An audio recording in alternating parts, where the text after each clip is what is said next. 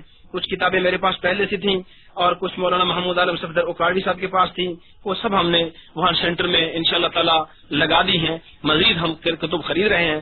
تو کتابیں جب ہوں گی انشاءاللہ سامنے تو انشاءاللہ ہم باحوالہ آسان طریقے سے آپ سے انشاءاللہ گفتگو کے کرتے رہیں گے، آپ کے سامنے انشاءاللہ تعالی رہیں گے. تو اب اس کے بعد میں وہ مناظروں کی طرف جاتا ہوں جو 18 تاریخ کو ہوا.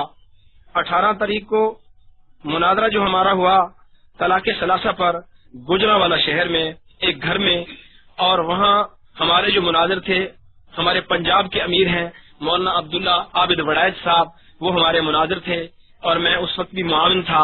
اور صدر مناظر ہمارے مولانا الیاس گھمڑ صاحب تھے. الحمدللہ بہت اچھا مناظرہ ہوا. تقریباً 3 گھنٹے گفتگو رہی. 3 طلاقیں ایک مجلس میں دی جائیں، آیا وہ واقع ہوتی ہیں یا نہیں ہوتی؟ تو اس پر جو 3 گھنٹے ہم نے وہاں بحث کی، تو اس پر الحمدللہ ہمارے مولانا عبداللہ عابد وڑائچ صاحب نے تقریباً 5-6 احادیث صحیح بخاری سے اور اس کے علاوہ بھی پیش کی، اور حضرت عبداللہ بن عباس رضی اللہ تعالی عنہما کے فتاوی جات کتب احادیث سے بھی پیش کیے. لیکن غیر مقلدین سے ان 3 گھنٹوں میں آگے اگر کوئی بات آئی تو صرف 2 روایتیں انہوں نے پیش کی. ایک ابن عباس رضی اللہ تعالی عنہما کی جو صحیح مسلم سے تھی، اور ایک دیگر کتب سے انہوں نے پیش کی، حدیث رکانہ غالباً. تو بہرحال انہوں نے 3 گھنٹوں میں 2 روایتیں پیش کی. ہمارا یہ مطالبہ تھا کہ آیا نبی اکرم صلی اللہ علیہ وسلم نے اگر 3 کو 1 قرار دیا ہے تو آیا حضرت عمر فاروق رضی اللہ تعالی عنہ اپنے دور حکومت میں 3 کو 3 ہی قرار دے رہے ہیں؟ تو کیا یہ اللہ تعالیٰ کے قرآن کے انہوں نے خلاف کیا، نبی اکرم صلی اللہ علیہ وسلم کے فرمان کے خلاف کیا؟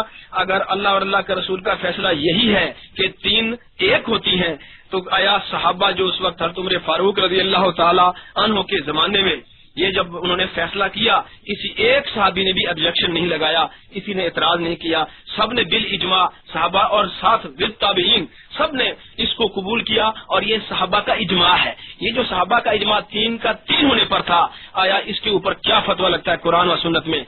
قرآن و سنت کی روح سے آیا یہ اللہ کے قرآن کے خلاف ہے، نبی صلی اللہ علیہ وسلم کے خلاف ہے؟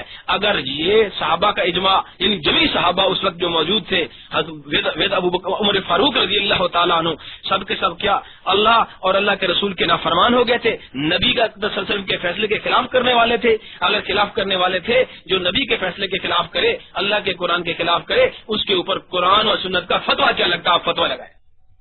تو انہوں نے 3 گھنٹوں میں کوئی فتویٰ نہیں لگایا اور اس کو بالکل نہیں مانا. جہی یہ بات کہ عبداللہ بن عباس رضی اللہ تعالیٰ عنہما کی جو روایت ہے وہ مبہم روایت ہے، اس میں یہ نہیں ہے کہ یہ مدخولہ کے لیے ہے یا غیر مدخولہ کے لیے ہے، جبکہ اصول حدیث میں امام علی بن مدینی فرماتے ہیں رحمہ اللہ اور امام احمد بن حنبل رحمہ اللہ اصول حدیث کے قاعدے کے تحت بیان کرتے ہیں کہ اگر آپ کے سامنے کوئی حدیث آ جائے تو اس کا مفہوم آپ نہیں سمجھ سکتے جب تک اس کے جمیع طرق اکٹھے نہ کریں، کیونکہ والحدیث یفسرہ بعضہ بعضا، کیونکہ حدیث ایک حدیث دوسرے کی تفسیر ہوتی ہے. جب ہم نے حضرت ابن عباس رضی اللہ تعالیٰ عنہما کے طرق کو اکٹھا کیا اور دیکھا، اور انہوں نے کیونکہ مروی حدیث کا معنی مطلب صاحب روایت زیادہ جانتا ہے، اصولی قاعدہ ہے، اس لحاظ سے حضرت عبداللہ بن عباس رضی اللہ تعالیٰ عنہما نے یہ وضاحت کر دی کہ 3 طلاقیں 1 یہ غیر مدخولہ کے لیے تھی، مدخولہ کے لیے نہیں تھی. تو بہرحال وہ تو جو ہمارا متنازع فیہ مسئلہ تھا اس میں تو یہ مسئلہ آتا ہی نہیں تھا، وہ تو غیر مدخولہ کے لیے تھی. اسی پر امام ابن ابی شیبہ نے باب بھی باندھا کہ بھی 3 اگر کہے جائیں تو وہ 1 جو ہے وہ غیر مدخولہ کے لیے ہے. یہ مصنف ابن ابی شیبہ میں یہ باب بھی موجود ہے، اور اسی طرح یہ بات کھل کے سامنے آ گئی. اور حضرت ابن عباس رضی اللہ تعالی عنہما کے فتاوی جات جو سند صحیح کے ساتھ مصنف ابن ابی شیبہ میں بھی موجود ہیں، مسند و شافی میں بھی موجود ہیں، اور سنن کبری بہقی میں بھی موجود ہیں، دیگر کتب احادیث میں بھی موجود ہیں. وہاں انہوں نے واضح دیا کہ ان کے سامنے کوئی ایک شخص آیا، اس نے اپنی بیوی کو 100 طلاقیں دے دی، اور پھر آ کر انہوں نے پوچھا، ابو داؤد شریف میں بھی موجود ہے جلد اول صفحہ 306 پر، اسی طرح انہوں نے 100 طلاقیں دے دی اور آ کر پوچھا، اے ابن عباس کیا کوئی ہے ہمارے لیے کوئی حل، اس میں ہے کوئی رخصت، ہمیں ہے کوئی جگہ اس میں ملنے والی؟ تو حضرت ابن عباس رضی اللہ تعالیٰ عنہ نے فرمایا کہ تم حماقت کا کام کر لیتے ہو، اور اللہ تعالیٰ نے جو رخصت دی تھی 3 طلاقیں علیحدہ علیحدہ دینے کی، اور تم نے یہ اکٹھی دے دی. اب 3 طلاقوں سے تیری بیوی تجھ پر حرام ہو گئی. اب باقی جو ہے نا وہ تم نے خام خواہ زیادتی کی اور مذاق کیا.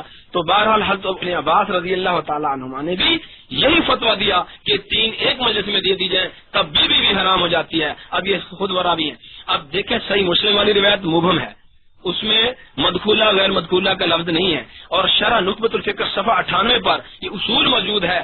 یہ حضرت ابن حجر اسقلانی رحمہ اللہ فرماتے ہیں کہ حدیث جو مبہم ہے وہ قابل قبول نہیں ہے. اسی طرح امام بخاری علیہ رحمت فرماتے ہیں صحیح بخاری جلد اول صفحہ 201 پر قاعدہ بیان کرتے ہیں جو حدیث مفسر ہے وہ قاضی ہے اس پر جو حدیث مبہم ہے. تو لہذا جو روایت مبہم واضح کر رہی ہے کہ غیر مدخولہ کے لیے ہے وہ دوسری روایت مبہم پر قاضی ہے. اور لا یقبل حدیث المبہم یہ صاف قاعدہ ہے اصول حدیث کا کہ مبہم حدیث قابل حجت ہے ہی نہیں, اس کو قبول نہیں کیا جائے گا. تو بہرحال اس میں مسئلے میں بھی الحمدللہ وہ سی ڈی موجود ہے, انشاءاللہ آپ دیکھیں گے. اسی طرح جو 20 کو مناظرہ ہوا اور 20 کو جو مناظرہ تھا اس میں یہ ترتیب تھی کہ اس میں بھی ہمارے مناظر جو تھے لاہور کے مولانا محمد آصف صاحب تھے, اور اسی طرح ان کے جو مناظر تھے وہ عمر صدیق تھے جو پہلی بھی تھے. تو پہلی جو مناظرہ ہوا 18 کو اس میں عمر صدیق غیر مقلدین کی طرف سے تھا, اور صدر مناظر قاضی عبدالرشید ارشد تھا, اور اس کے معاون جو تھے دیگر حضرات تھے. اسی طرح جو یہ 20 کو مناظرہ ہوا رفع دین پر, اس پر ان کا صدر مناظرہ جو تھا صدر مناظرہ وہ یہاں کراچی کے ہیں صدیق رضا وہ تھے, اور زبیر علی زئی جو تھے یہ ان کے معاون تھے. اور ادھر سے الحمدللہ میں عبدالغفار مولانا آصف صاحب کا اور مولانا عبداللہ عابد بڑائچ کا معاون تھا, اور پہلی رات بلکہ مولانا محمود عالم صفدر اکاڑوی صاحب بھی معاون تھے اور دیگر حضرات بھی تھے. ہمارے صدر مناظر وہی ایک ہی تھے. تو بہرحال جو 20 کو مناظرہ ہوا رفع دین پر اس پر غیر مقلدین کو 3 گھنٹے میں تقریباً بات جو چلی وہ کافی شور اور شرابے میں چلی گئی. 1 گھنٹہ پہلے جو بات ہوئی اس میں انہوں نے چند روایات پڑھی لیکن اپنے دعوے پر ان کی وہ دلیل ایک بھی نہیں تھی الحمدللہ, اور نہ کبھی یہ دے سکتے ہیں. دیکھیں کتب احادیث میں صحاح میں نبی اقدس صلی اللہ علیہ وسلم سے رفع دین کے اس بات کی روایات کو جب ہم دیکھتے ہیں تو آپ صلی اللہ علیہ وسلم سے 4 رکعت نماز میں 28 مرتبہ رفع دین کرنا ثابت ہے کتب صحاح میں, لیکن یہ اس پر آپ صلی اللہ علیہ وسلم نے دوام نہیں فرمایا. اب غیر مقلدین کہتے ہیں کہ 4 مقام کی رفع دین جو 4 رکعت نماز میں 10 مرتبہ بنتی ہے یہ آپ صلی اللہ علیہ وسلم نے ہمیشہ کی, کبھی اس کو چھوڑا نہیں. تو ان کے ذمہ یہی دلیل ہے نا کہ وہ 10 مرتبہ رفع دین کا ثبوت پیش کریں اور وفات تک کے لفظ دکھائیں یا یہ لفظ دکھائیں کہ آپ نے کبھی چھوڑا نہیں, یعنی 10 کا ثبوت باقی کا منع دکھا دیں, باقی کی نفی دکھا دیں. اور اسی طرح ہم 4 رکعت نماز میں جو شروع نماز میں رفع دین کرتے ہیں باقی پوری نماز میں ہم رفع دین نہیں کرتے. تو ہمارا جواب دعویٰ یہی ہے کہ آپ صلی اللہ علیہ وسلم پہلے 28 مرتبہ کرتے ضرور تھے جب تک اللہ تعالیٰ نے چاہا ایسا ہوا, لیکن جب نماز کے احکام تبدیل ہوئے اور ان تبدیلی کی وجہ سے رفع دین بھی تبدیل ہوئی, اب شروع نماز کی رفع دین کے علاوہ پوری نماز میں رفع دین آپ صلی اللہ علیہ وسلم سے منع منسوخ متروک ہے. یعنی ہم نفی بھی دکھاتے ہیں اس بات بھی دکھاتے ہیں, ایک جگہ کرتے ہیں اس کا ثبوت دیتے ہیں باقی کا منع دکھاتے ہیں, ناسخ منسوخ کے اعتبار سے بھی اور نفی اور اس بات کے اعتبار سے بھی.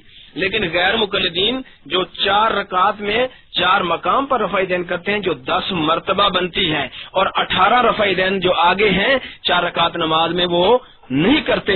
ان کے پاس دنیا جہان میں کسی کتاب میں ایسی ایک حدیث بھی نہیں ہے جس میں یہ الفاظ ہوں کہ آپ صلی اللہ علیہ وسلم 4 مقام کی رفع دین کرتے رہے, کبھی اس کو چھوڑا نہیں, اور باقی مقامات کی رفع دین منع اور منسوخ اور حرام ہے. یعنی نفی اس بات ان کی ایسی کوئی روایت نہیں جس میں نفی اس بات دونوں ہوں. مثال اس کی سمجھیں, ہمارا مسئلہ تو اس طرح ہے جیسے کہ مسئلہ توحید ہے. اب مسئلہ توحید میں ایک الہ کا ہم ثبوت پیش کرتے ہیں, باقی تمام معبودان باطلہ کی نفی کرتے ہیں. ہم پڑھتے ہیں نا لا الہ الا اللہ, لا سے تمام معبودان باطلہ کی نفی ہو گئی اور الا اللہ سے استثنائی طور پر ایک الہ کی اس بات ہو گیا. اب دیکھیں یہ عرب کے 360 الہ ہوں یا چاہے غیر مسلم دیگر جو عیسائی ہیں یہودی ہیں یا ہندو ہیں یا بدھ مت ہیں، دنیا جہان کے جو معبودان باطلہ ہیں وہ چاہے کروڑوں اربوں ہوں، سب کی نفی لا سے ہو جاتی ہے اور الا اللہ سے استثنائیہ، یعنی اس بات ایک خدا کا ہو جاتا ہے، ایک الہ کا ہو جاتا ہے۔ دیکھیں آج جو ہم بات یہ رفع دین کی کر رہے ہیں یہ صلاۃ خمسہ کی بات ہے جو ہم 5 وقت پڑھتے ہیں، فریضہ نماز، صلاۃ فریضہ، صلاۃ مکتوبہ، ایک وقت کی مخصوص نماز اور سال کے بعد آنے والی عیدین کی نماز آج وہ ڈسکشن میں نہیں ہے، کیونکہ وہ ایک علیحدہ نماز ہے اور زائد نماز ہے۔ یہ فرض نماز جو ہم پڑھتے ہیں 5 وقت، یہ اس کی ہم بات کر رہے ہیں۔ بالطبع اس کی سنت اور نفل ہوتی ہے لیکن پہلے نمبر پر فرض ہوتی ہے، جیسا کہ حدیث میں آیا اذا قام الى صلاۃ المکتوبۃ کبر ورفع یدیہ، یہ مکتوبہ کے لفظ صراحتاً حدیث میں آ گئے۔ تو آج ڈسکشن جو ہماری ہو رہی ہے وہ صلاۃ مکتوبہ کی بات، تو بہرحال اس پہ ہم نے ان سے مطالبہ کیا کہ آپ ایک حدیث پیش کر دیں جس میں یہ آپ کے جتنا کرتے ہیں رفع دین اس کا ثبوت ہو، باقی کا منع ہو، اور اس میں سنت کے لفظ ہوں اور وفات تک کے لفظ ہوں۔ چلو یہ ہوں لفظ بھی آپ نے یہ کبھی چھوڑا نہیں ہے، تو آپ اس سی ڈی کو انشاءاللہ دیکھیں گے تو اس میں پورے 2 گھنٹے یا 3 گھنٹے جو انہوں نے شور مچایا اس میں ایک حدیث بھی انہوں نے پیش ایسی نہیں کی اور نہ یہ پیش کر سکتے ہیں۔ اس پر یہ بات کو پھر سمجھیں، 4 رکعت نماز میں 28 مرتبہ رفع یدین اس بات کے اعتبار سے کتب سیاستہ سے ثابت ہے، لیکن غیر مقلد صرف 10 مرتبہ کرتا ہے، 18 رفع یدین کو چھوڑے ہوئے ہے۔ اب ان کو چاہیے تھا کہ 10 کا ثبوت دیتا، باقی کا منع دکھاتا، نفی اس بات دونوں ہوتی۔ ہم 1 مرتبہ کرتے ہیں، باقی پوری نماز میں 27 مرتبہ رفع یدین نہیں کرتے، 1 کا ہم ثبوت دیں، باقی کا منع دکھائیں، یہ ہمارے ذمہ ہے۔ الحمدللہ ہم تو نفی اس بات دونوں دکھا دیتے ہیں حدیث میں، لیکن ان کے پاس دنیا جہان کی کسی کتاب میں ایسی ایک روایت سند صحیح کے ساتھ بھی نہیں ہے اور سند ضعیف کے ساتھ بھی نہیں ہے، بلکہ موضوع روایت بھی دنیا میں نہیں ہے۔ عرب عجم کا کوئی غیر مقلد اگر اتنا جرت رکھتا ہے تو وہ ایک حدیث موضوع پیش کر دے جس میں یہ الفاظ ہوں کہ 4 مقام کی رفع دین آپ صلی اللہ علیہ وسلم ہمیشہ کرتے رہے، کبھی اس کو چھوڑا نہیں، اور باقی رفع دین آپ صلی اللہ علیہ وسلم نے منع منسوخ اور متروک قرار دے دی تھی۔ ایسی ایک روایت پیش کرنے پر ہم ان کے ہاتھ پر بیعت بھی کریں گے اور غیر مقلد ہونے کا اعلان بھی کر دیں گے۔ تو بہرحال وہاں آپ ان سیدھی کو دیکھیں گے تو وہاں انشاءاللہ آپ کو ان کے دعوے کے مطابق ایک حدیث بھی نظر نہیں آئے گی جس میں اس بات بھی آ جائے، باقی کی نفی بھی آ جائے۔ تو بہرحال یہ تھا مختصر رداد مناظرہ۔ اب میں بات لے جاتا ہوں اس طرف کہ ماہ رمضان کا مہینہ ہے اور صلاۃ تراویح پہ تھوڑی سی بات ہو جائے۔ تو دوستو دیکھیں، صلاۃ تراویح کا جہاں تک تعلق ہے، ہم نے کتب حدیث میں دیکھا آپ صلی اللہ علیہ وسلم کو کہ آپ نے ماہ رمضان میں کتنے دن صلاۃ تراویح پڑھائی اور کتنی رکعات پڑھائی۔ اب جھگڑا بھی یہی ہے کہ آیا پورا مہینہ جماعت کے ساتھ پڑھنا چاہیے اور کتنی رکعتیں پڑھنی چاہیے۔ اب جھگڑا اس میں اٹھا ہوا ہے کہ 8 رکعت سنت ہے اور 20 رکعت جو ہے وہ بدعت عمری ہے، حتیٰ کہ غیر مقلدین کی بعض کتب میں یہ صاف لکھا ہوا ہے کہ 20 رکعت تراویح جو ہے یہ بدعت ہے۔ تو بہرحال اس کو ذرا سمجھیں۔ حضرت ابو ذر رضی اللہ تعالی عنہ روایت کرتے ہیں، امام ابو داؤد علیہ رحمت، امام نسائی علیہ رحمت، امام ترمذی رحمہ اللہ اور امام ابن ماجہ رحمہ اللہ، یہ سنن اربع میں حدیث سند صحیح کے ساتھ موجود ہے۔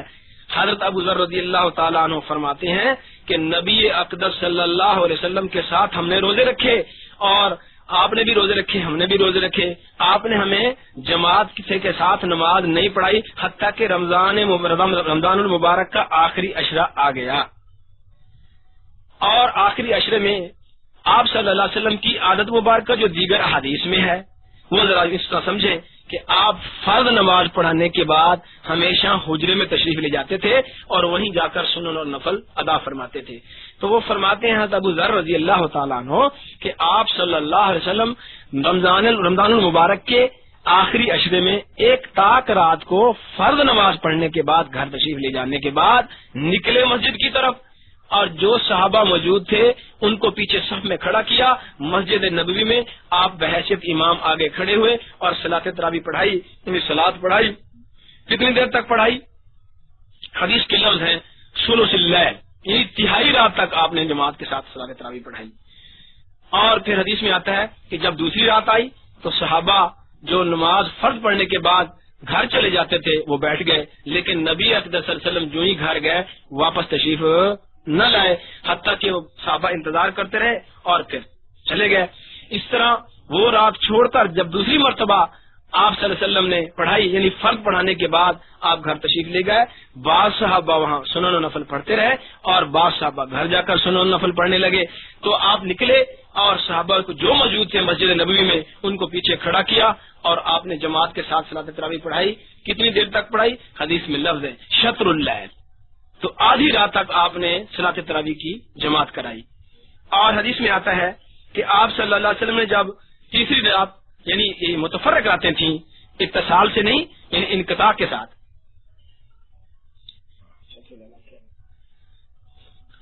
جب آپ صلی اللہ علیہ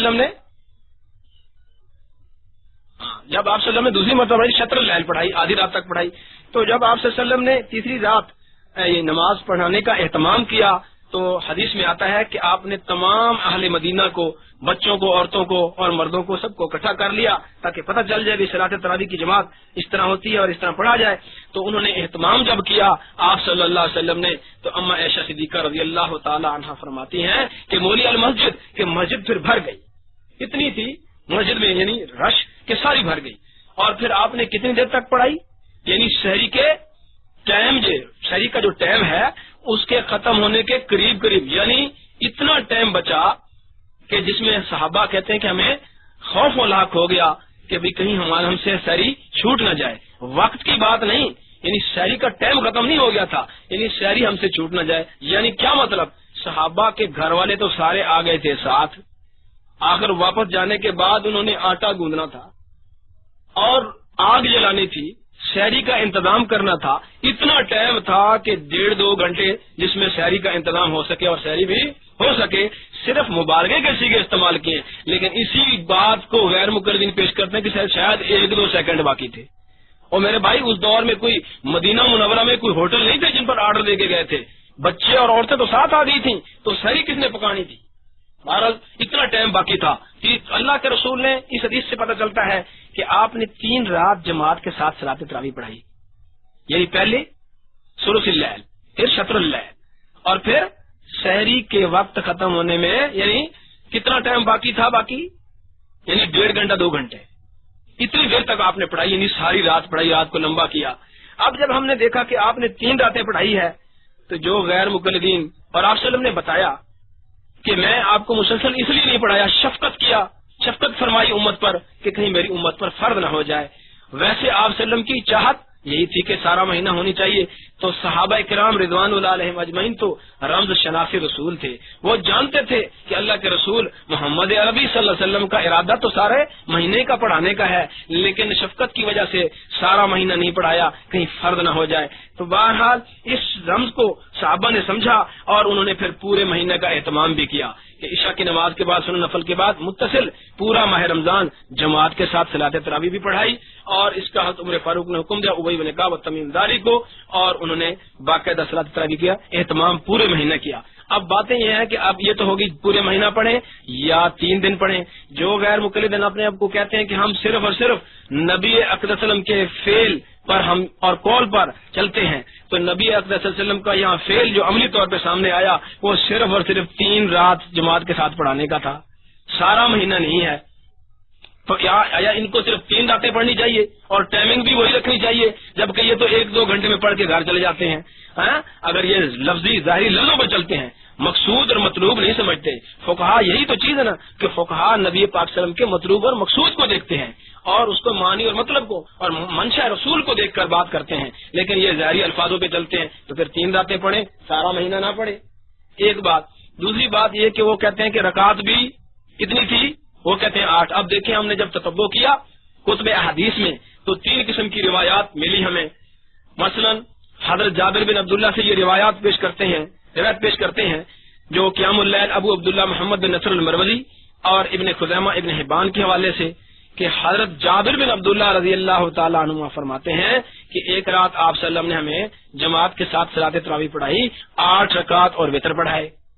اب دوسری روایت علامہ البانی بھی لکھتے ہیں اور مولانا محمد ایوب صابر تحقیق تراویح جو کہ جامعہ محمدیہ خانپور کے مدرس ہیں، انہوں نے اس میں لکھا کہ عائشہ صدیقہ رضی اللہ تعالی عنہا سے ایک روایت اس طرح ہے کہ بھی وہ 12 رکعت بھی آپ نے پڑھائی صلاۃ تراویح. اور تیسری قسم کی جو روایت ہمیں ملی حضرت جابر بن عبداللہ رضی اللہ تعالی عنہ میں سے بھی